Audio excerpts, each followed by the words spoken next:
Il faut créer l'illusion que nous avons une police beaucoup plus efficace qu'avant et qui en plus est moindre dans sa quantité, mais qui produit beaucoup plus de chiffres qu'avant. Alors que, comme je le dis, je le répète et je l'assume, nous trafiquions les chiffres. On le faisait comment? Il faut savoir. Déclassification des délits, non-enregistrement de certaines plaintes. Il y a eu des tombereaux entiers de plaintes qui n'étaient pas enregistrées. Vous vous rendez compte de ce dont on parle? On arrivait à faire des tableaux d'élucidation. On ne va pas rentrer trop dans la technique statistique parce que ça ennuierait tout le monde peut-être, mais on arrivait avec un individu interpellé à lui mettre sur le dos 10, 15 délits. Donc ça augmentait le chiffre. Ça prenait. Ça rentrait dans les tableaux statistiques où tout à coup nous arrivions avec des chiffres du style de 150% de réussite. Taux de réussite, 150%. Il n'y a aucun contrôleur qui se penchait sur les rapports. Mais tout le monde était complice, mon cher ami. De la tête aux pieds. Il a tenu le système. Il a corrompu le système. Comment? Par le jeu des primes. Primes individuelles, primes de groupe, primes de service. Tout ce petit monde a été acheté. Et quand ça ne suffisait pas, on menaçait. Alors, tous les mois, les préfets locaux convoquaient l'ensemble des chefs de service de leur ressort et vous aviez la distribution du bonnet d'âne. Qui a les meilleurs chiffres, qui est les plus mauvais. Je peux vous assurer que dans cette configuration, vous serrez les fesses et vous essayez d'être le dernier de la classe qu'on ne voit pas surtout. Donc ils avaient une peur panique de ça tous. Parce que non seulement vous aviez la honte face aux petits camarades, je passe des chefs de service, mais en plus vous n'aviez pas la prime. Donc c'est je te tiens, tu me tiens par la barbichette. Des primes qui sont parfois aujourd'hui même pas payées. C'est-à-dire je ne parle pas des mêmes, cher ami. Là je parle des primes uniquement dévolues aux chefs de service. Pas le peuple. Le peuple, oui, qui lui peut... Oui, bosse, lui.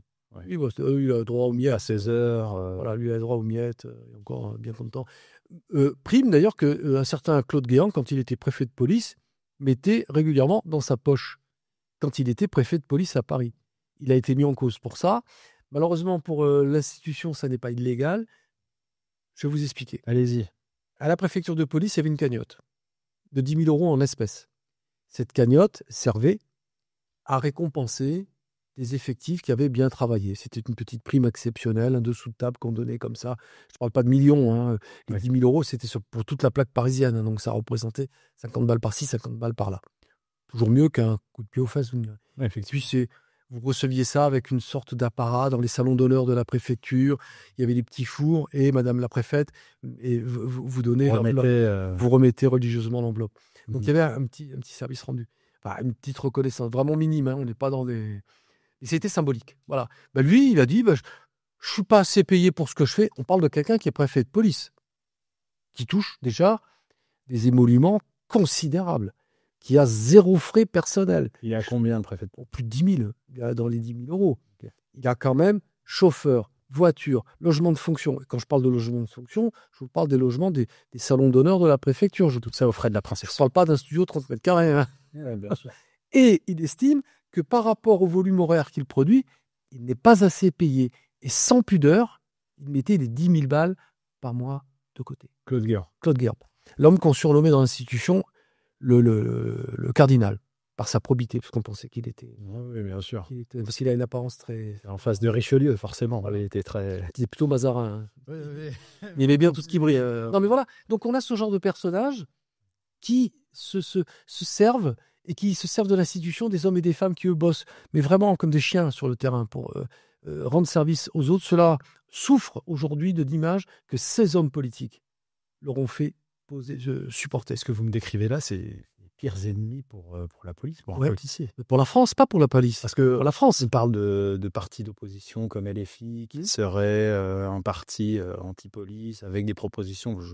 il y aura une émission. Il y aura un bon pain à manger. Mais on pourra parler du programme qui est un autre sujet. Mais là, ce sont ceux qui se sont revendiqués les meilleurs leaders et meilleurs représentants de la police et meilleurs soutiens, qui sont les plus corrompus, mais surtout qui sont les pires adversaires. Et qui ont affaibli considérablement l'institution police et qui essaient de continuer. La réforme de Darmanin sur l'explosion du système judiciaire est une réforme catastrophique. La départementalisation des services de police, c'est une inconséquence totale. Et toute l'institution de police et justice s'est soulevée face à ça. Eh bien, il a cassé l'appareil judiciaire. Il n'y a plus de services régionaux de police, il n'y a plus de compétences régionales, tout est départementalisé. Tout a été rassemblé. Voilà, donc vous créez un millefeuille administratif invraisemblable. Plus personne ne sait à qui s'adresser. C'est l'armée mexicaine. C'est pas compliqué.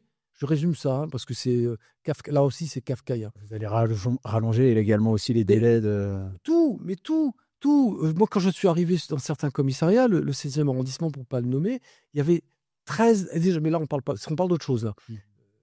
Les stocks de dossiers non traités dans les commissariats et la départementalisation à la mode Darmanin, qui pour moi est un sabotage en règle, qui a été dénoncé par tout le monde. Par la police, les syndicats de police qui ont vite rabattu du caquet, parce que bon, eux, ils comptent pas. Hein. La magistrature, qui a dit, vous êtes fous, faut pas faire un truc comme ça. Enfin, tous ceux qui sont un peu sensés dans ce pays ont dénoncé cette réforme. Ça ne l'a pas gêné pour la mettre en œuvre. Parce qu'il sait très bien que le judiciaire ne s'en remettra pas. Tout ça, c'est voulu. L'idée, l'objectif, c'est quoi ? D'éviter des procès, d'éviter des enquêtes à long terme. Balkany, il a fallu 30 ans pour prouver sa culpabilité. Accessoirement, changer, modifier les chiffres.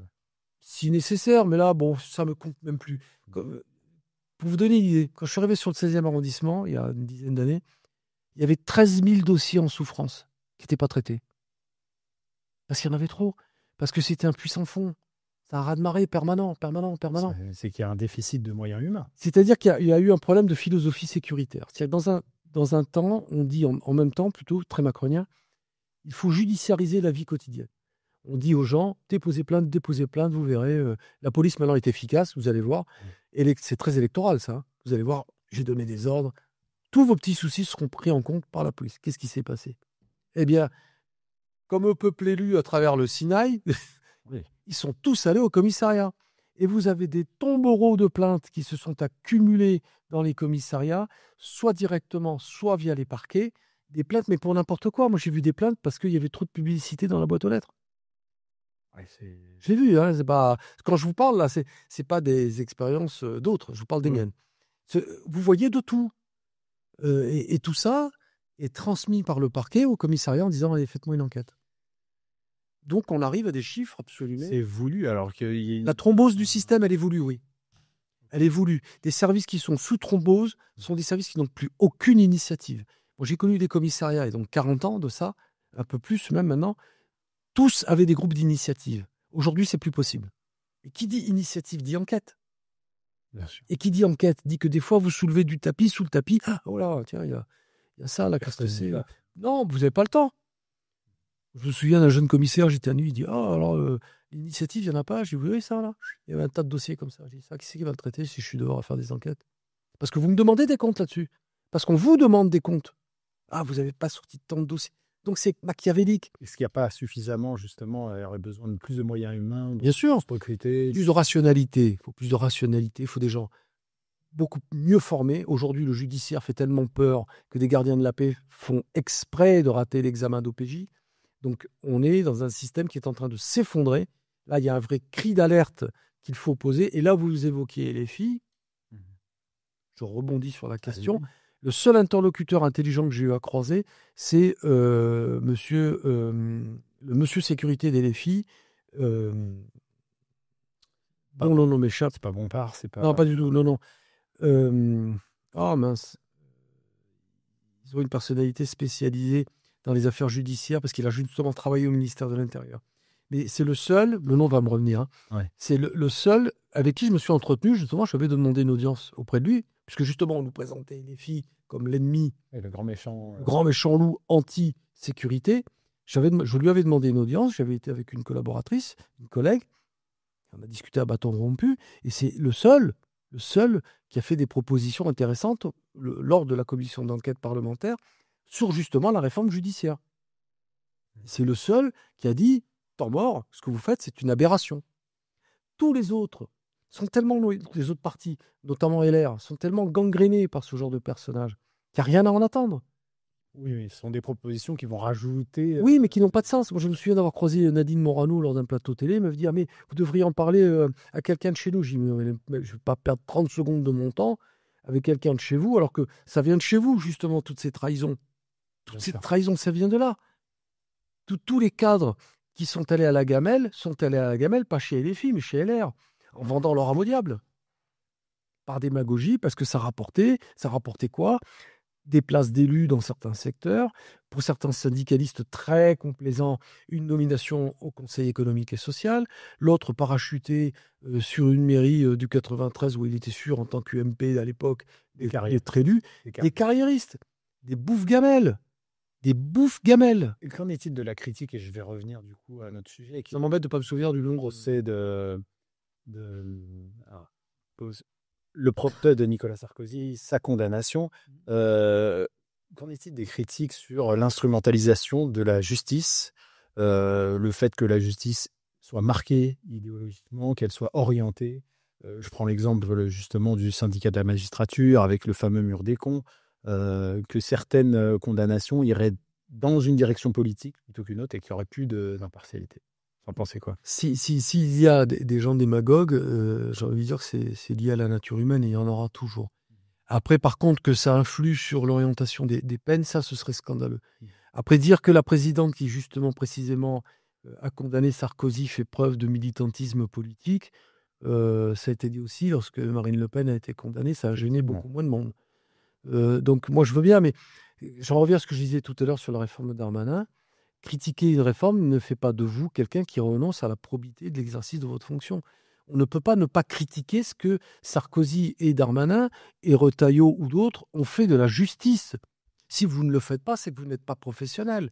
Donc dire « Ah, elle m'a condamné parce que c'est une militante contre ma réforme », j'ai presque envie de dire c'est l'inverse, c'est quelqu'un de bon sens, quelqu'un qui est honnête. Ça change. C'est peut-être ça qui doit changer Nicolas Sarkozy. C'est que parfois dans sa vie, il peut croiser des gens honnêtes. Ça arrive.